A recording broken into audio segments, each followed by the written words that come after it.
नमस्कार, मैं हूं मोहम्मद आसिफ और आप देख रहे हैं SPN 9 न्यूज़। हमारी छोड़ियां छोरों से कम है कि इस डायलॉग को आप हजारों बार सुने होंगे और सिर्फ दंगल मूवी से। जब वो मूवी आई तो कितना नाम रोशन किया आप जानते हैं।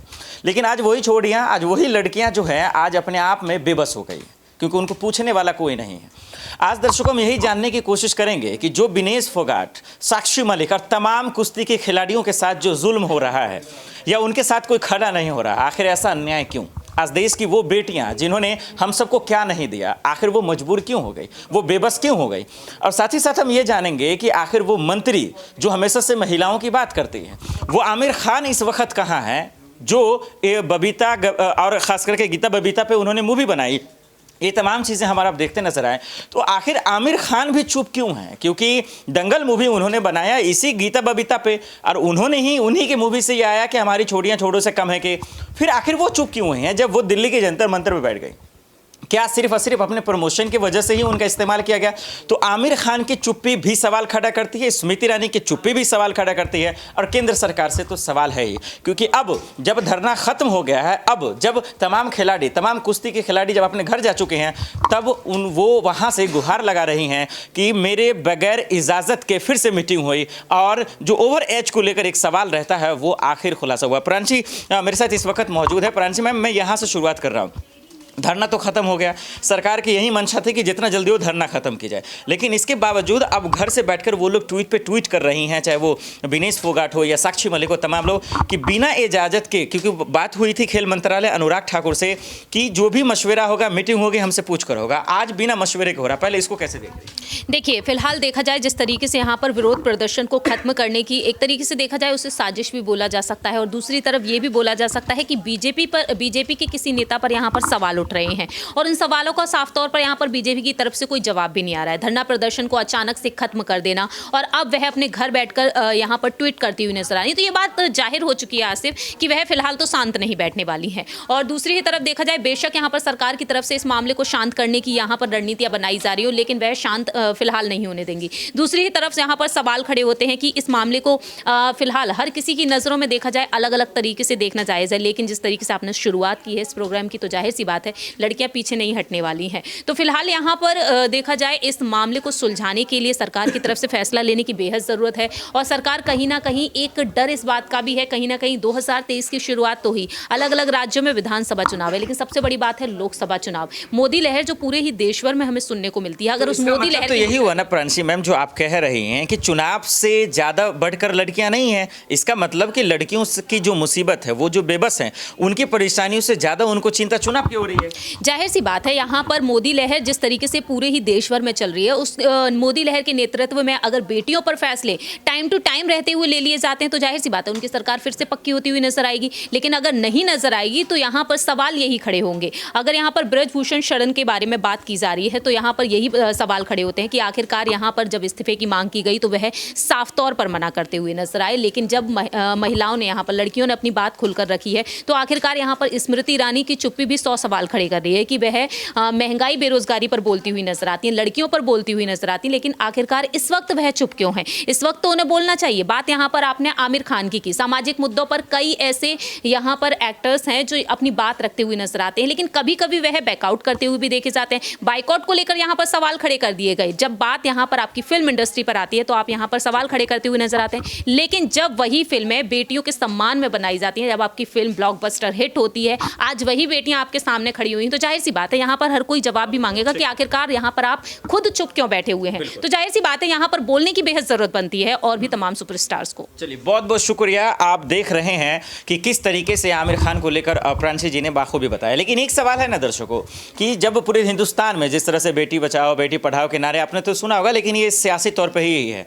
लेकिन जब ये जो है डायलॉग्स आए मूवी इंडस्ट्री की तरफ से कि हमारी छोड़ियाँ छोड़ों से कम है, कि कितना खूबसूरत है, लेकिन आज सवाल ये है कि आमिर खान और तमाम जैसे दिग्गज इन खिलाड़ियों को लेकर चुप क्यों है, स्मृति ईरानी चुप क्यों है, ये भी अपने आप में चुभ ही रहा है। और राहुल सर मेरे साथ मौजूद है। राहुल सर बहुत बहुत स्वागत है। धरना भी ख़त्म होने के बावजूद जो है आज वो लोग बेबस हैं, जो हमारी देश की बेटियां हैं, और वो बार बार ट्वीट कर पूछ रही हैं सरकार से ने हमारे साथ धोखा किया। क्या ये वाकई में उन तमाम खिलाड़ियों के साथ जो धरने पर बैठी हुई थी उनके साथ एक धोखा है? देखिए, बात अगर इंसाफ की करें तो इंसाफ ना पहले मिला था, ना आज मिला है, ना आगे मिलेगा, क्योंकि ये वो सरकार है जो हम साफ तौर पर देख रहे हैं कि ये करे तो ठीक है, विपक्ष करे तो गलत है। क्योंकि अगर हम देखते हैं कि मनीष सिसोदिया के आप यहाँ ईडी भिजवा देते हैं, एनसीबी भिजवा देते हैं, लेकिन आप स्मृति ईरानी की बेटी जोयस ईरानी से पूछताछ नहीं करते, आप मध्य प्रदेश नहीं जाते, शिवराज सिंह चौहान के रहते हैं आंगनबाड़ी का घोटाला हुआ, आशीष मिश्रा को जमानत मिल गई है।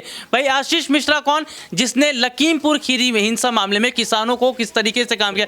देखिए, जाहिर तौर पर आज के वक्त को अगर हम देखें, चाहे ये बच्चे बच्चियां जो जंतर मंतर पर प्रोटेस्ट कर रहे थे, या इससे पहले युवाओं की मैं बात कर लूँ, किसानों की बात कर लूँ, नौजवानों की बात कर लूँ, तो देश में आज एक हर तबका है जो इंसाफ के लिए बात कर रहा है। 2014 से पहले की तस्वीरों को देखिए ना भाई, जनता सब जानती है, सब याद रहता है। 2014 से पहले पोस्टर बैनर लेकर नहीं घूम रही थी स्मृति ईरानी, महंगाई पेट्रोल डीजल को लेकर उन्होंने क्या क्या नहीं कहा था, भाई मैं रोजगार दिलवाऊंगी, मैं शिक्षा के लेवल को बेहतर करूंगी, महिला सुरक्षा को लेकर करूंगी। आज आप देख लीजिए ना 2014 के बाद कितने लोगों को रोजगार मिला, आंकड़ा जानते हैं सब। आंकड़ा आज क्या है कि 2014 के बाद से बेरोजगारी का स्तर और बढ़ा है, और सीधे तौर पर हम क्या देख रहे हैं कि पेट्रोल डीजल के दाम बढ़े हैं, महंगाई बढ़ी है, क्योंकि ये सरकार महंगाई बढ़ाने का काम कर रही थी। कि जाहिर तौर पर आज के वक्त जो स्थिति हम देख रहे हैं, चाहे मैं स्मृति ईरानी की बात कर लूँ, ये स्मृति ईरानी उस वक्त इन्हें बात चुप जाती है जबकि अधीर रंजन चौधरी जो वो गलती से कह देते हैं देश की महिला राष्ट्रपति,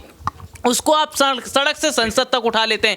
लेकिन जब उत्तराखंड में अंकिता भंडारी का मामला हो जाता है, हाथरस की घटना घट जाती है, दिल्ली में कंझावला कांड हो जाता है, ये जो बच्चे बच्चियां पहलवान जो जंतर मंतर पर बैठे थे, ये भी देखिए सबसे बड़ी बात क्या है कि आज के वक्त की जो तस्वीर है वो ये जाहिर तौर पर बता रही कि सरकार जो है वो केवल अपना ये बचकर काम करने वाला काम कर रही है। सरकार ये चाह रही है कि भाई हमारे पीएम मोदी ने क्या कहा था, देखिए मैं छोटे कम शब्दों में बोलना चाहूंगा, पीएम मोदी ने क्या कहा था अपने टाइम पे, ना खाऊंगा ना खाने दूंगा, उनका बयान ये मौजूद नहीं है। लेकिन आप नहीं खा रहे, लेकिन आपके मंत्री नहीं खा रहे। भाई मध्य प्रदेश में घोटाला हुआ, ये क्या कम बड़ी बात है? जोयस ईरानी का सच सामने आया, ये क्या कम बड़ी बात है? उत्तर प्रदेश में हम देख लेते हैं, भाई कोरोना के वक्त में पूरे देश में देखा ऑक्सीजन की कमी की वजह से जनता मर गई। देखिए जाहिर तौर पर ये सब कहने की बातें होती है, मुझे ऐसा लग रहा है कि ये सरकार वो सरकार है अब जो धीरे धीरे इनका साम्राज्य खत्म हो रहा है, क्योंकि जनता विपक्ष पर फोकस करी और आने वाले वक्त में विपक्ष एक बड़ा जो है जनाधार बनकर निकलेगा। बिल्कुल, बहुत बहुत शुक्रिया। अपनी जब बेटी की बात आती है तो फिर आग बबूला हो जाते हैं, फेस लाल हो जाते हैं गुस्से से। क्यों? क्योंकि अपनी बेटी की बात होती है, स्मृति ईरानी।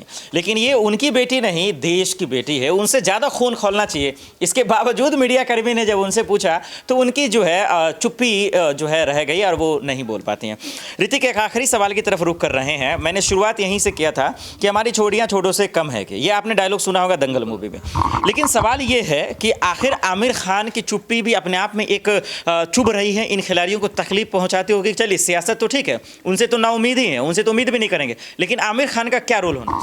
देखिए, आमिर खान का रोल पहले भी वैसा था जैसा आज है, और आमिर खान लड़कियों के लिए हमेशा ही आगे खड़े होते हैं, और इस तरीके की मूवी उन्होंने दी है।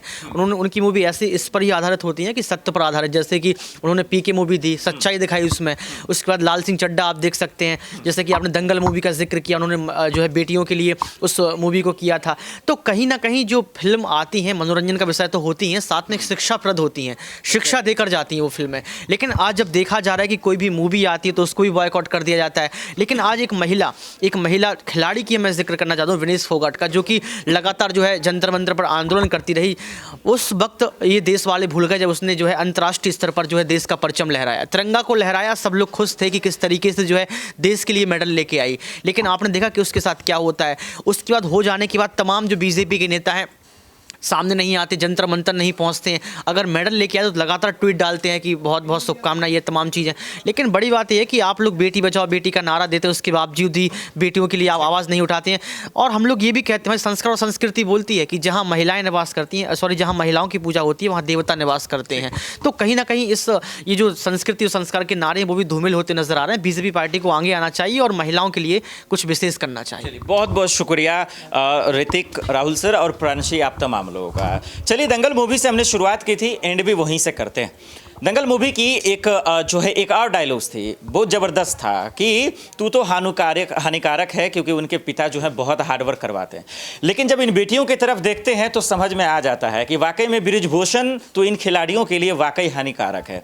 तब ये भी समझ में आ जाता है कि केंद्र की सरकार की जो रवैया है वो भी आज हानिकारक है इन बेटियों के लिए। और आखिर में दंगल में एक और डायलॉग जो सबसे ज़्यादा फेमस हुई वो ये था कि उनकी क्या कहा था कि जब हम साथ नहीं हो तो अपने आप से कैसे लड़ना, उनके लिए तैयार होना चाहिए। और वो बेटियां खुद लड़ने के लिए तैयार भी हुई हैं, इसीलिए जंतर मंतर पे आई। चाहे आज हो या 1 महीने के बाद, उनको इंसाफ अगर नहीं मिलेगा तो केंद्र सरकार की, मोदी सरकार की ये सबसे बड़ी बेशर्मी वाली तस्वीर होगी। दर्शकों, आपको क्या लगता है कि इनको इस मुद्दे पर किसको अपनी बात रखनी चाहिए? हमें कमेंट कर जरूर बताएं। लेकिन आज के लिए इतना ही, हमें दीजिए इजाजत और आप देखते रहे SPN9 न्यूज़। नमस्कार।